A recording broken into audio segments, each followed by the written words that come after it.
இன்று நம்முடைய அறம் படத்தின் இயக்குனர் கோபி நயினார் அவர்கள்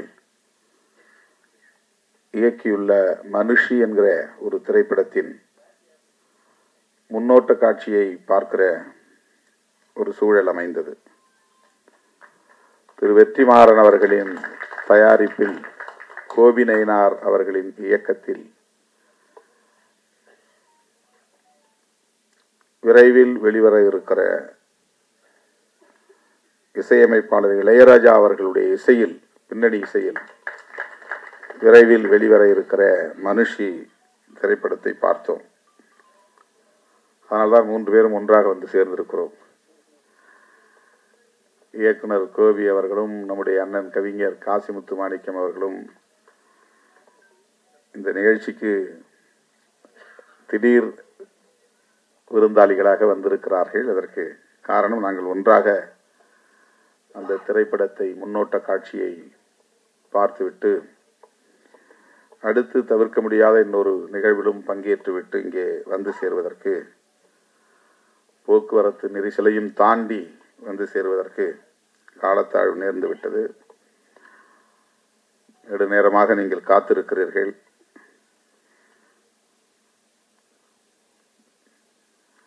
நான் நீண்ட நேரம் எடுத்துக்கொள்ள விரும்பவில்லை. பிலோக பத்மநாபன் அவர்கள்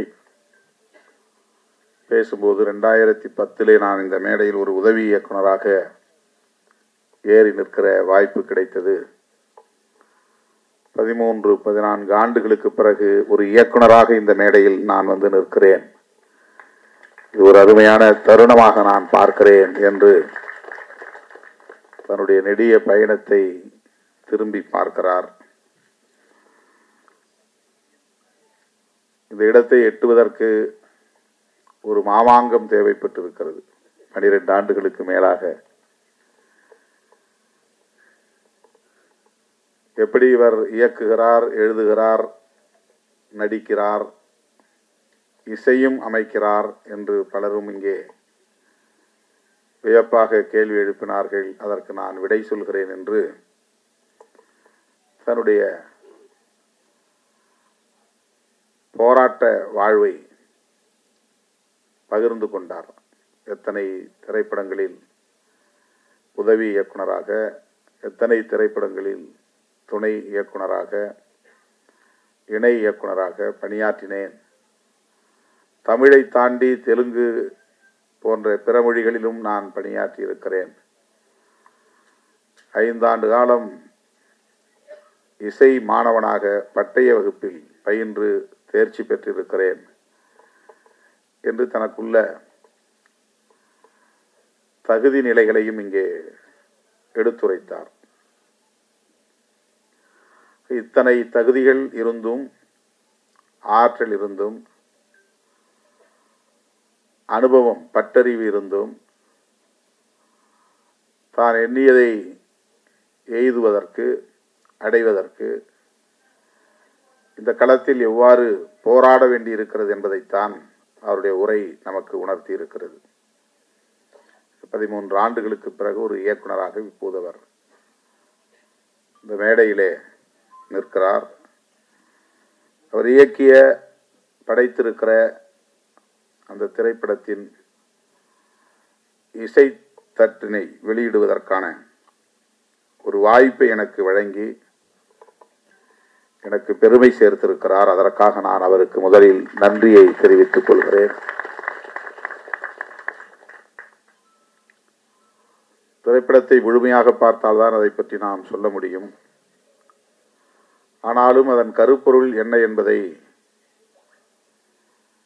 நம்முடைய ஆர்வி உதயகுமார் அவர்களும் சரி, எனக்கு முன்னர் பேசிய அனைவரும் சரி கோடிட்டு காட்டியிருக்கிறார்கள், தொட்டு பேசியிருக்கிறார்கள்.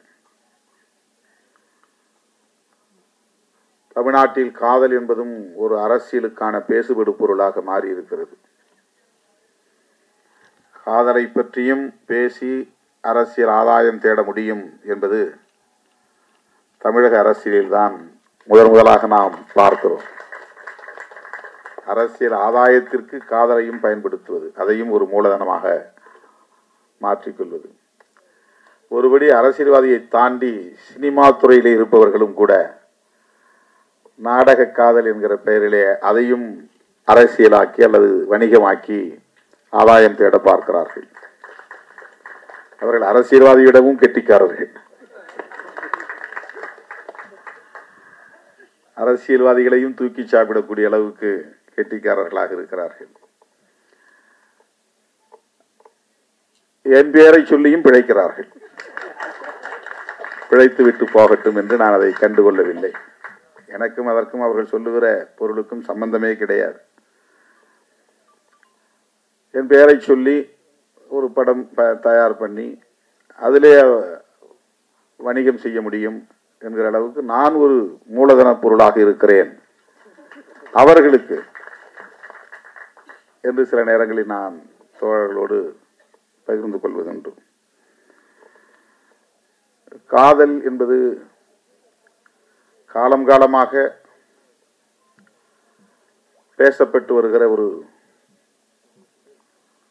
உயர்ந்த சொல், சிறந்த சொல். மனிதன் தோன்றிய காலத்திலிருந்து மனித குலத்தை வழிநடத்துகிற ஒரு வலிமை மிக்க சொல் காதல். யாரும் சொல்லி வருவதில்லை, தூண்டியும் வருவதில்லை. அது ஒரு இயல்பான உணர்வு. அதல்தான் ஆர்.வி. உதயகுமார் அவர்கள் காதலித்து பார்த்தால்தான் காதலை புரிந்து கொள்ள முடியும் என்று சொன்னார். பாடம் எடுத்து புரிந்து கொள்ள முடியாது.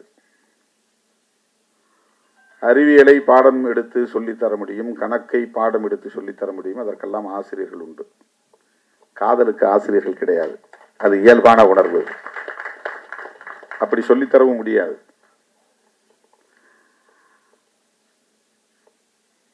எல்லா உயிரினத்திலும் இருக்கிறது. ஆண்கள் பெண் மனித குலத்தில் மட்டுமல்ல, உயிரினங்களுக்கு இருக்கிற ஒரு பொதுவான உணர்வு அது. அது உலகம் தழுவிய ஒரு பொது உணர்வு. எல்லா உயிரினத்துக்கும் பொதுவான உணர்வு அது. அது மனுஷனுக்கு மட்டும்தான் இருக்குங்கிறது கிடையாது. உயிரினமாக இருக்கக்கூடிய இரு பாலினத்துக்கு இடையில் அவரவர் அந்தந்த உயிரினங்களுக்கு ஏற்ப அது நிகழ்கிறது. நம்மால் உணர முடியாமல் இருக்கலாம். பறவைகளுக்கு இடையிலே நிகழ்கிறது, ஊர்வன இடையே நிகழ்கிறது, விலங்குகளிடையே நிகழ்கிறது. மனிதனால் அது உணர முடியாது. மனிதர்களுக்கிடையே இருக்கிறது. ஆனால் 100 விழுக்காடு ஒவ்வொருவரும் காதலித்துதான் திருமணம் செய்கிறார்களா என்றால் இல்லை.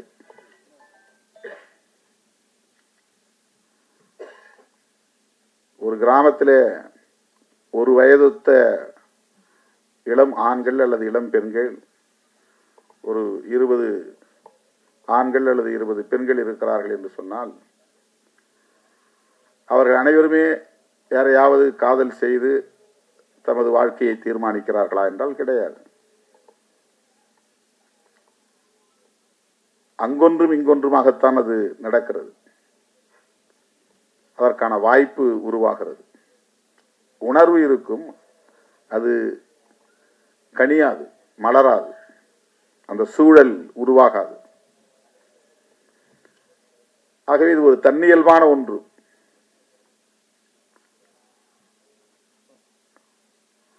அதனை ஏதோ திட்டமிட்டு யாரோ சொல்லி டிஷர்ட் போட்டால், ஜீன்ஸ் போட்டால், கூலிங் கிளாஸ் போட்டால் பெண்கள் மயங்கி விடுவார்கள்.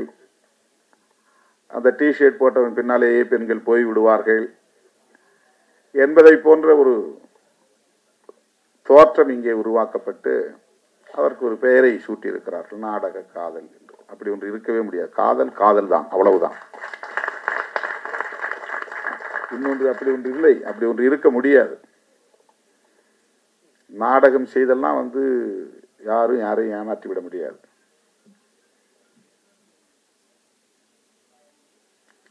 நாம் பெற்ற பிள்ளைகளையே நாம் குறைத்து மதிப்பிடுவதாக ஆகிவிடும். நாம் பெற்ற பிள்ளைகளையே நாம் அவமதிப்பதாக ஆகிவிடுகிறது. இழிவு செய்வதாக ஆகிவிடும். யாரையோ பழிப்பதற்காக, யாரையோ இழிவுபடுத்துவதற்காக நாம் பெற்ற பிள்ளைகளை நாம் கொச்சைப்படுத்தக்கூடாது.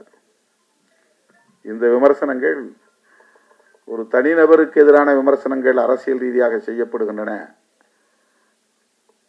என்பது ஒரு புறம் இருந்தாலும், பெண்களை, நம் வீட்டு பிள்ளைகளை, பெண் பிள்ளைகளை அது கொச்சைப்படுத்துகிற ஒன்று.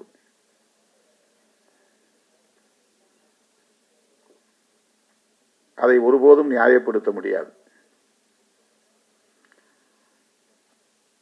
என்னிடத்திலே ஒரு பத்திரிகையாளர் கேட்டார், நான் திருப்பி கேட்டேன், திருமாவளவன் பிறப்பதற்கு முன்பு இந்த மண்ணில் காதல் இல்லையா?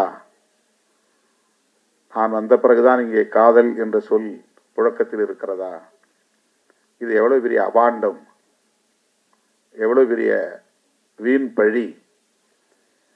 இதை சொல்லுகிறவர்கள் தங்கள் வீட்டில் உள்ள பிள்ளைகளையும் கவனத்திலே கொண்டு, கருத்திலே கொண்டு பேச வேண்டாமா என்ற ஒரு கேள்வியை எழுப்பினேன்.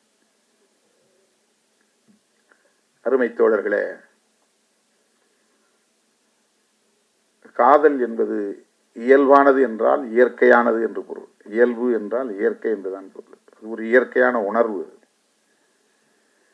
அது வலிந்து உருவாக்க முடியாது. ஒருவர் சொல்லி இன்னொருவர் அதை செய்யவும் முடியாது. ஆகவே திரைப்படங்களாக இருந்தாலும் சரி, நாவல் எழுதுவதாக இருந்தாலும் சரி, எந்த படைப்பாக இருந்தாலும் சரி, தவறான ஒரு தோற்றத்தை உருவாக்கக்கூடாது. இதுதான் என்னுடைய கருத்து, என்னுடைய வேண்டுகோள். காதலுக்கு ஏன் எதிர்ப்பு வருகிறது? எல்லா நாடுகளிலும் இது போல காதலுக்கு எதிர்ப்பு உண்டா? கட்டாயமாக இருக்கும். காதலுக்கு எதிர்ப்பு கட்டாயமாக இருக்கும். அதனுடைய பரிமாணங்கள் நாட்டுக்கு நாடு வேறுபடுகிறது. இந்தியாவை பொறுத்தவரையில் ஏற்கனவே இங்கு நிறுவப்பட்டிருக்கிற ஒரு கருத்தியல் காதலை மறுக்கிறது. இனக்கலப்பு ஏற்பட்டுவிடக்கூடாது அல்லது சாதி கலப்பு ஏற்பட்டுவிடக்கூடாது என்பதுதான் அந்த கருத்தியல். சாதி தூய்மைவாதம் என்பதுதான் அந்த கருத்தியல்.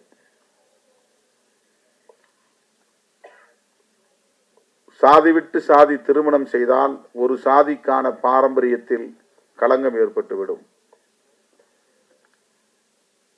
அந்த சாதி காப்பாற்றி வருகிற தூய்மை கலங்கப்பட்டுவிடும். எனவே திருமணத்தை சாதிக்குள்ளேயே பண்ண வேண்டும் என்பது இங்கே ஒரு கருத்தாக நிறுவனப்படுத்தப்பட்டிருக்கிறது, நிறுவப்பட்டிருக்கிறது. எஸ்டாபிளிஷ்ட் அகமண முறை, எண்டோகாமி. இது எஸ்சி எஸ்டி மக்களுக்கும் இதர மக்களுக்கும் இடையிலான பிரச்சனை கிடையாது. ஒவ்வொரு சாதிக்கும் இடையிலான பிரச்சனை இது. ஒவ்வொரு சாதிக்கும் இடையிலான பிரச்சனை இது. சாதியிலேயே உயர்ந்த சாதி என்று கருதப்படுகிற பிராமணர்கள் தனித்தனி சாதிகளாகத்தான் இருக்கிறார்கள். அங்கேயும் அகமண முறைதான் உண்டு, புறமண முறை கிடையாது. அங்கேயும் அகமண முறைதான். சாதி கலப்பு ஏற்படக்கூடாது என்பது அங்கேயும் இருக்கிறது. சாதி தூய்மைவாதம் அங்கேயும் இருக்கிறது. ஆகவே காதல், ஆர்.வி. உதயகுமார் அவர்கள் சொன்னதை போல, சாதி, மதம், மொழி, இனம் என்கிற வரையறைகளை தாண்டிய ஒன்று. அதை தடுப்பது இந்த கருத்தியல். சாதி விட்டு சாதியெல்லாம் காதலிக்க கூடாது, காதலித்தால் வெட்டுவோம். இது ஏன் நிகழ்கிறது? இனக்கலப்பு ஏற்படக்கூடாது, சாதி தூய்மை பாதுகாக்கப்பட வேண்டும். சாதி தூய்மை பாதுகாக்கப்பட வேண்டும் என்பதற்காக தண்டனை வழங்கப்பட்டது. அந்த தண்டனையை வரையறுத்த சட்டம் தான் மனுஸ்மிருதி. மனுஸ்மிருதி என்பது ஒரு சட்டம். அது ஒரு கோட் ஆஃப் மனு என்றுதான் அதற்கு பெயர். அதுதான் அந்த தண்டனையை தருகிறது. சாதி விட்டு சாதி திருமணம் பண்ணா அவங்கள அலோவ் பண்ணக்கூடாது. 2 பேரையும் ஒழிச்சிடணும். இல்லைன்னா சாதி கலப்பு ஏற்பட்டுரும். சாதி கலப்பு ஏற்படக்கூடாது என்பது ஒரு கருத்தியலாக இந்த மண்ணில் நிலைநிறுத்தப்பட்டிருக்கிறது. அந்த கருத்து தான் காதலுக்கு எதிர்ப்பாக நிற்கிறது. அதுதான் நாடக காதல் என்கிற புதிய சொல்லாடலை எல்லாம் கொண்டு வந்து நிறுத்துகிறது. படைப்பாளர்கள் அதை தாண்டி சிந்திக்க வேண்டும். அதனால்தான் கலைஞர்கள், படைப்பாளர்கள் சுதந்திரமானவர்களாக இருக்க வேண்டும். இந்த மாதிரியான எந்த பிற்போக்கான கருத்தியலுக்குள்ளும் போய் சிக்கிக் கொள்ளக்கூடாது. அவர்கள் இயல்பான வாழ்வியலோடு இயைந்து இயங்கக்கூடியவர்களாக இருக்க வேண்டும்.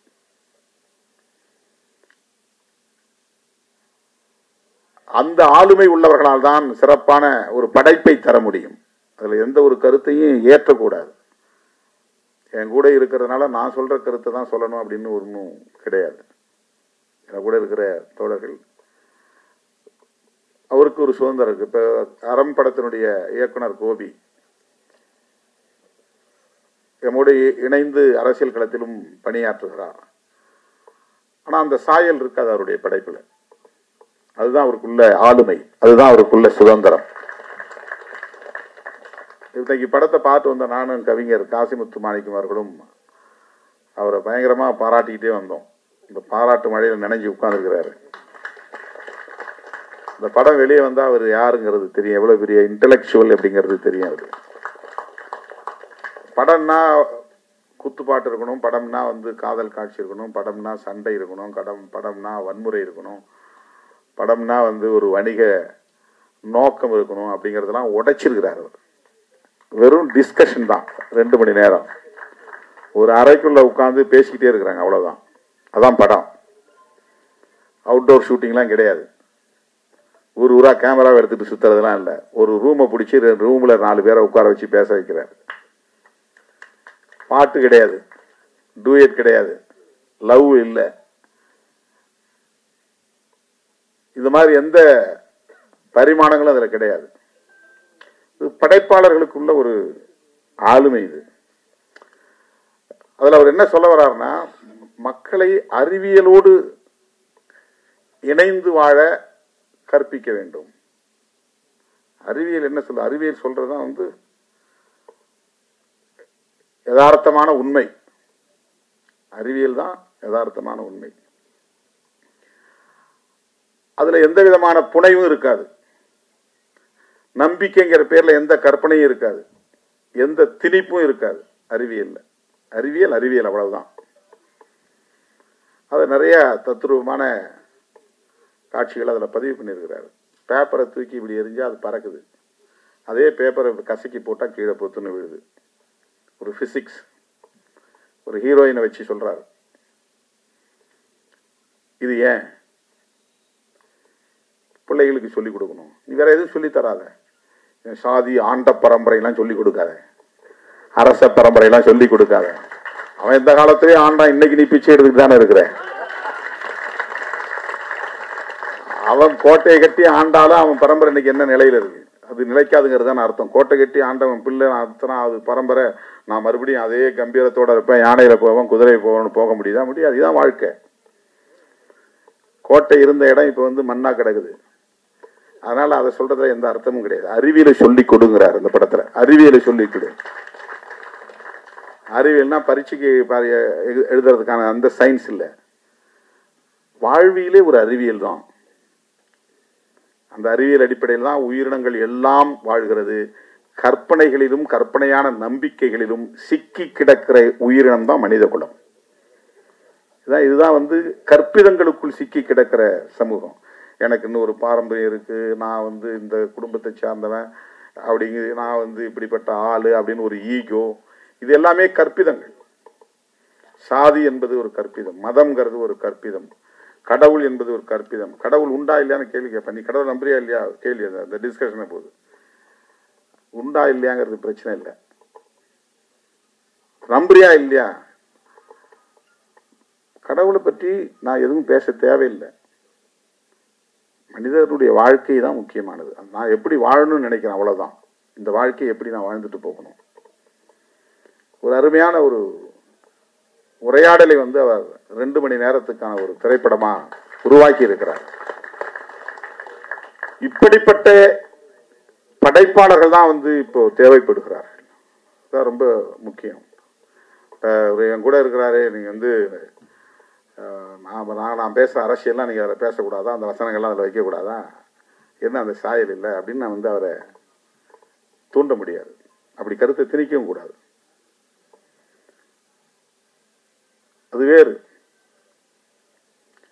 அவரு 24 மணி நேரம் அரசியல் பண்றாரு. ஆனா படத்துல அது அந்த சாயல் இருக்காது. அந்த சாயல் இல்லை. அறம்னு ஒரு படம் நீங்க பார்த்தா தெரியும். இப்போ கற்பிதங்களுக்குள்ளே சிக்கி கிடக்கிற மானுடத்தை மீட்பது என்பதுதான் படைப்பாளர்களின் போராட்டமாக இருக்க வேண்டும். கற்பிதங்களுக்குள் சிக்கி கிடக்கிற மானுடத்தை மீட்பதுதான் படைப்பாளர்களின் ஆளுமையாக இருக்க வேண்டும். அதுதான் ரொம்ப முக்கியமானது. ஆணவ கொலை என்பது ஒரு கற்பிதம். அது என்னன்னா அவனுக்கு வந்து பெற்ற பிள்ளையை விட 10 மாசம் சுமந்த பிள்ளை அவனுடைய வாழ்க்கையை விட நான் வந்து என் சாதி கௌரவம் தான் முக்கியம். இந்த வசனத்தை செம்பியன் மாதவி வருது, எனக்கு சாதியும் கௌரவம் தான் முக்கியம் அப்படின்னு விட்டோம். இந்த சாதியும் கௌரவமும் தான் எனக்கு முக்கியம். என்ன கௌரவம்? சாதி அடிப்படையிலான கௌரவம். கௌரவம் கல்வி அடிப்படையிலான கௌரவம் அல்ல, அறிவு அடிப்படையிலான கௌரவம் அல்ல, ஆற்றல் அடிப்படையிலான கௌரவம் அல்ல, சாதி அடிப்படையிலான கௌரவம். செம்பியன் மாதவி படத்துல லோக பத்மநாபன் எழுதிய வசனத்துல வில்லனா நடிக்கிறவர் சொல்றார், எனக்கு சாதியும் கௌரவம் தான் முக்கியம் அப்படின்னு அப்படியே அருவாலை வச்சு ஹீரோவை வெட்டுறார். இது தமிழ்நாட்டில் மட்டுமல்ல, இந்தியா முழுவதும் உள்ளது. இது கற்பிதம். இது வந்து வரட்டு கௌரவம். நாம அந்த கௌரவ கொலைன்னு சொல்லுவாங்க, நான் வரட்டு கௌரவ கொலைன்னு சொல்லுவோம். இப்ப ஆணவ கொலைன்னு நம்ம பதிவு பண்றோம். அது வந்து ஒரு ஃபால்ஸ் பிரஸ்டீஜ். இது பிரஸ்டீஜுங்கிறது எது? நமக்குரிய மரியாதை என்பது என்ன? தன்மானம் தான் உண்மையான கௌரவம். என்னுடைய தன்மானம் தான் முக்கியமானது. ஒரு டிக்னிட்டின்னு சொல்றோம்ல, அந்த டிக்னிட்டி தான் முக்கியமானது. அதை எப்போது பெற முடியும்னா ஒரு தெளிவு, வாழ்க்கையை பற்றிய, மனித குலத்தை பற்றிய, அறிவியலை பற்றிய தெளிவு வருகிற போதுதான் அது நமக்கு புலப்படும்.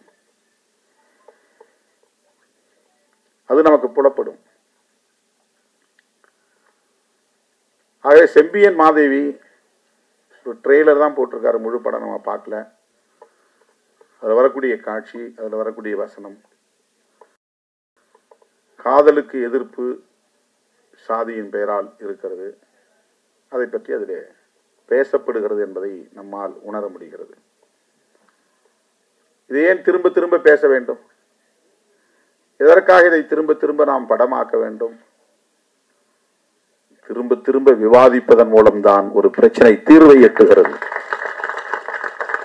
மீண்டும் மீண்டும் உரையாடல் தேவைப்படுகிறது. நாம நிறைய காலத்துல, கடந்த காலங்களில் அரசியல் என்னன்னா, காஸ்ட் பத்திலாம் பேசக்கூடாது, நமக்கு காஸ்ட் கிடையாது அப்படின்னு தள்ளி விட்டுருவாங்க. சாதி பிரச்சனை பத்தி பேசக்கூடாது, நம்ம இடத்த சாதி பிரச்சனை இல்லை, ஆனா இருக்கு, உண்மையில் இருக்கு. மனுஷன் பிறந்ததுல இருந்து சாகிற வரையிலும் அவனை அறியாம அவனை வழி நடத்திட்டு இருக்கிறது சாதி உளவியல். இந்திய மண்ணை பொறுத்தவரையில அவன் உடுத்துறதிலிருந்து, உண்ணுவதிலிருந்து, உறங்குகிற வரையில் அவனை அறியாமல் அவனை வழிநடத்துவது சாதி உளவியல். இது வந்து டிஎன்ஏலே வந்து அதுக்கான கட்டமைப்பை போட்டாங்க.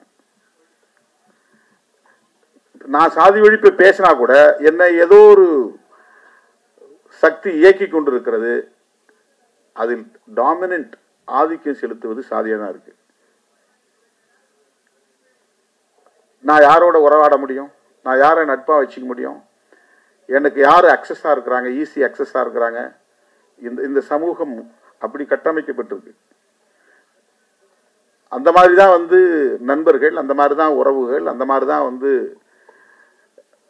இயக்கம், நடவடிக்கைகள் இந்த மண்ணில் அமைக்கப்பட்டு இருக்கிறது. நாம் ஏன் இதை வேண்டாம் என்று சொல்லுகிறோம்? எனக்கு ஒரு நீண்ட நெடிய கசப்பான அனுபவங்கள் இருக்கிறது. நான் மட்டும் சொல்லவில்லை, ஐயன் திருவள்ளுவன் சொல்லியிருக்கிறார் 2000 வருடங்களுக்கு முன்னால். காதலை வாழ்த்துகிறார், சாதி ஒழிக என்கிறார். இது ஐயன் திருவள்ளுவனுடைய நிலைப்பாடு. அதுக்கும் பின்னால போனால் கௌதம புத்தரும் அதுதான் சொல்றாரு. கௌதம புத்தர் ஏதோ ஒரு மதத்தை உருவாக்கிய குரு என்பதை போல, மடாதிபதி என்பதை போல இங்கே காட்டப்படுகிறது, அல்லது கடவுள் போல காட்டப்படுகிறது. கிடையாது. இந்த மண்ணில் சமத்துவம் இல்லை, சமத்துவத்தை உருவாக்க வேண்டும் என்பதற்காக ஒரு கோட்பாட்டை உருவாக்கியவர் கௌதம புத்தர். சுதந்திரம், சமத்துவம், சகோதரத்துவம் என்பதுதான் பௌத்தத்தின் அடிப்படை கோட்பாடுகள். அரசமைப்பு சட்டத்தில் பிரியாம்பிள் என்கிற முகப்புரையில அம்பேத்கர் அவர்கள் எடுத்து கையாளுகிற இந்த சொற்கள் பகவான் புத்தரின் போதனைகளில் இருந்து நான் எடுத்து கையாண்டது என்று புரட்சியாளர் அம்பேத்கர் அவர்கள் விளக்கம் தருகிறார். பிரெஞ்சு புரட்சியிலிருந்து நான் எடுக்கல, அவருடைய போதனைகள் இருந்து. ஆகவே அவரும் இந்த சாதியின் பெயரால் இருக்கிற சமத்துவமின்மையை எதிர்க்கிறார். சனாதனத்தால் நிறுவப்பட்டிருக்கிற சமத்துவமின்மையை எதிர்க்கிறார். பிறப்பின் அடிப்படையில் உயர்வு தாழ்வு என்று இங்கே நிறுவப்பட்டிருக்கிற இந்த கருத்தியலை, இந்த உளவியலை அவர் கட்டுடைக்கிறார். அதுதான் பௌத்தம். ஆகவே இது எதுவும் புதுசா நாம பேசுற அரசியல் கிடையாது. நம்ம இப்ப பேச வேண்டாம், காதலுக்கு மரியாதை கொடுக்கணும், காதலை சாதியின் பெயரால தடுக்க கூடாது அப்படின்னு நம்ம பேசுறோம்னா இது நம்முடைய கருத்து கிடையாது. இப்ப 1000 ஆண்டுகளுக்கு மேலாக இங்கே பேசப்பட்டு வருகிற கருத்து தான். ஆக இன்னும் உரையாட வேண்டிய தேவை இருக்கிறது. இந்த 2000 வருஷம் பத்தல, இன்னும் உரையாட வேண்டிய தேவை இருக்கிறது. இன்னும் 2000 வருஷம் கூட பிடிக்கலாம். இதை கடந்து மனிதன் முதிர்ச்சி அடைவதற்கு, பக்குவம் அடைவதற்கு, உயர்ந்த நிலையை எட்டுவதற்கு, உளவியல் பக்குவமடைந்த உளவியலை பெறுவதற்கு இன்னும் பல 100 ஆண்டுகள் கூட ஆகலாம். நாம் எந்த அளவுக்கு இந்த உரையாடலை இன்னும் கூர்த்திட்டுகிறோமோ ஜனநாயக பூர்வமாக, இது சரி, இது தவறு, இது வேண்டும், இது வேண்டாம், இது நியாயம், இது அநியாயம் என்கிற அடிப்படையிலே இந்த உரையாடல்களை நாம் கூர்த்திட்ட அது விரைவாக ஒரு பக்குவமடைந்த நிலையை எட்டும். ஆகவே செம்பியன் மாதவி போன்ற திரைப்படங்கள் இன்னும் இங்கே தேவைப்படுகிறது. ஆணவ கொலைகள் குறித்த விவாதங்களை இன்னும் கூர்த்திட்ட வேண்டிய தேவை இருக்கிறது. இது மோதலுக்காக அல்ல, தீர்வுக்காக. இது வன்முறையை தூண்டுவதற்காக அல்ல, ஒரு நல்ல வாழ்வியலை கட்டமைப்பதற்காக. உரையாடல் நிகழ்த்தாத எந்த பிரச்சனையும் தீர்வை தேடாது, தீர்வை தராது. புருஷன் பொண்டாட்டிக்கு இடையில பிரச்சனை இருந்தா கூட மூஞ்சி முடிச்சிட கூடாது, பேசணும். திருவி கூடாது, பேசணும். என்னங்கிறத அதுக்குன்னு நேரத்தை ஒதுக்கி வச்சு பேசணும். அப்பதான் அதுக்கு தீர்வு கிடைக்கும். பேசாத எந்த பிரச்சனைக்கும் தீர்வு இல்லை, உரையாடல் இல்லாத எந்த சிக்கலுக்கும் தீர்வு கிடையாது. ஆகவே இது போன்ற படைப்புகள் எல்லாம் உரையாடல்களுக்கான படைப்புகள், தீர்வை நோக்குகிற, தீர்வை நோக்கி பயணிக்கிற உரையாடல்களை உருவாக்குவதற்கான படைப்புகள். அந்த களத்தை தேர்வு செய்து லோக பத்மநாபன் அவர்கள் துணிந்து அந்த கருப்பொருளை எடுத்து கையாண்டிருக்கிறார். அதை இன்றைக்கு ஒரு படைப்பாக நம் இடத்திலே தமிழ் சமூகம் உணர வேண்டும் என்கிற வகையிலே சமர்ப்பிக்கிறார் என்பது பாராட்டுதலுக்குரியது. அவருடைய முதல் படம், அவருடைய இயக்கத்தில் வெளிவருகிற முதல் படம் மாபெரும் வெற்றியை பெற வேண்டும். அவர் மிகச்சிறந்த இயக்குனர் என்கிற நிலையை எட்ட வேண்டும்.